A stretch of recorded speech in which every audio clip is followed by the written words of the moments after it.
আসসালামু আলাইকুম। আমরা যারা অনেকে নতুন বিজনেস বা ব্যবসা শুরু করি, তারা হয়তো অনেকে বিকাশ, নগদ এগুলার এজেন্ট নিতে চান বা আগ্রহী। আচ্ছা, ভালো কথা। কিন্তু নতুন অবস্থায় অনেকে অনেক প্রতারক আছে, তাদের কাছ থেকে টাকা পয়সা হাতিয়ে নেওয়ার জন্য বিভিন্ন ফায়দা লুটে, মানে চেষ্টা করে আরকি তাদের কাছ থেকে বিকাশ বা নগদের সিম থেকে কিভাবে টাকা করে নেওয়া যায়। সেই তথ্যটি সতর্ক করে দেওয়ার জন্য অনেক আগেই মানে বিকাশ বা নগদ থেকে ওরা বলে দেয়।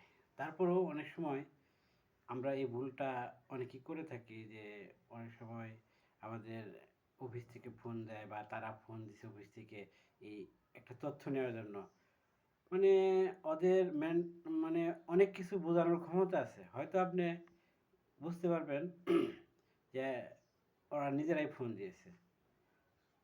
ঠিক আছে? কিন্তু একটা সময় দেখা গেল আপনি ওদের কথা মতো যা যা করতে বললো সব কিছু করে আপনার টাকা পয়সা সব কিছু হারিয়ে ফেললেন। ঠিক আছে? যেটা হ্যাঁ, আমার সাথে আজকে হয়েছে সেটা হলো, প্রথমত আমাকে ফোন দিয়েছে, বলতেছে যে বিকাশ এজেন্ট থেকে ফোন দিয়েছি, আপনার নতুন সিমটা ওপেন হয়েছে 16 তারিখে, আপনার সিম তো ঠিকঠাক মতো চালাইতে পারতেছেন, বা আমার লোক আমাদের অফিসার যে যায় তার ব্যবহার আচার আচার ব্যবহার কেমন, ঠিক মতো লেনদেন করতেছে কিনা আপনার সাথে, এগুলো জানতেছে। হ্যাঁ, ঠিক আছে, সব কিছু ঠিক আছে, কোনো সমস্যা নাই আল্লাহর রহমতে। আপনার ওখানে স্যারের নাম কি যেন? কেন নাম তো আসিফ। ও আচ্ছা, ও আচ্ছা, আমাদের আসিফ এখানে তো দুইজন, তার নাম্বারটা একটু দেন। আসিফ যেহেতু আপনাদের নাম্বার দুইজন, আপনি জানেন না এই এলাকায়, তারপর নাম্বারটা আপনি দেন। আচ্ছা, নাম্বার দিয়েছি।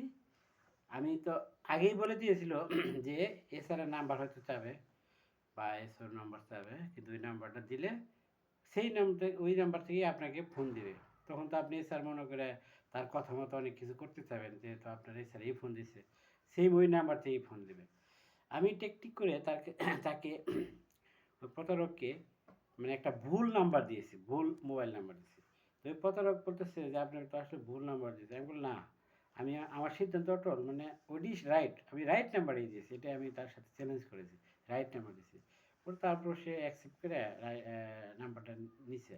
একটু পরে যে নাম্বারটা আমি ভুল নাম্বার দিয়েছি ওই নাম্বার থেকে আবার ফোন দিছে, দিয়ে আমাকে বলতেছে, ভাই আপনি কি আমার বসকে আমার নামে কোনো কমপ্লেন দিচ্ছেন? আমি বললাম, না তো ভাই, কমপ্লেন দেবো কেন? আপনি কি আমার সাথে কোনো ইয়ে করছেন, লেনদেনে কোনো সমস্যা করছেন, আপনি কমপ্লেন দেবো কেন? তো বলেন ভাই। বলবে আমার বসে আবার ফোন দিলে আপনার ওই যে একটা ছয় ছয় ডিজিটের একটা পিন সেট আপ করতে হবে, ওটা করে দেন। আমি বলি আচ্ছা ঠিক আছে, দিব। তাহলে আপনি তো আসবেনই, আজকে আসেন, আপনি আসেন, আপনি দিয়ে যান করে। না, ওটা তো আমি করতে পারি না। আমি করতে পারি না, তাহলে আপনাকে বসকে আসতে বলেন। হ্যাঁ, যখন এই পরিস্থিতি আপনার বসকে আসতে বলছে, সে তো উল্টা-পাল্টা শুরু করছে। ওর ইচ্ছা মতো আমিও তাকে উল্টা-পাল্টা মানে যা বলার বলছি। পরে কাইটে দিছে প্রতারক। তো চিন্তা করেন ওদের কি বুদ্ধি। আপনি একটা ভুল নাম্বার দিছে, ওই ভুল নাম্বার ওই নাম্বার থেকেই ফোন দিছে। ওই নাম্বারটা কিভাবে সে ক্রিয়েট করলো? তাহলে বুঝেন প্রতারক কতটা মানে ট্যালেন্ট হলে এই প্রতারকগুলা মানুষের কাছ থেকে টাকা নেওয়ার জন্য কত রকম বায়না বা ফোন দিয়ে আটে, ঠিক আছে? তো তবে সাবধান হবেন। বিকাশ এজেন্ট বা নগদ এজেন্ট এগুলো যারাই নিবেন, হুম, তো একটা জিনিস মনে রাখবেন, এরা কিন্তু কখনো আপনার কাছে পিনকোড বা 6 ডিজিটের পিনকোড, 7 ডিজিটের পিনকোড ফোন দিয়ে আপনাকে কোনো জানতে চাবে না বা বলবেও না। এই ধরনের কোনো কথাই বলবে না। হয়তো অফিস থেকে ফোন দিলে খালি বলবো যে আপনার ব্যবসা কেমন চলতেছে, ঠিকঠাক মতো আমাদের অফিসার করতেছে কিনা, এগুলোই বলবে। তাছাড়া কখনো আপনি পিনকোড দেবেন না। আপনি ওটিপি পিনকোড বা একটা ওটিপি দিবেন, তো আপনার ব্যালেন্সে যা আছে সব কিছু 1 সেকেন্ডের ভিতরে তারা নিয়ে চলে যাবে। আপনি তখন করার কিচ্ছু থাকবে না। কারণ আপনাকে যে নাম্বারে ফোন দিবে ওই নাম্বারটা থাকবে ভুয়া, ওই নাম্বারটা থাকবে কোনো মানে একটা মৃত ব্যক্তির নামের নাম্বার, মানে এরকম মানে একটা নাম্বার বানায় ওরা নাম্বারে আপনাকে ফোন দিবে। আপনি কখনো এই কাজটি যেন না করেন। সুস্থ মস্তিষ্ক একটা মানুষ আসলে অনেক সময় এদের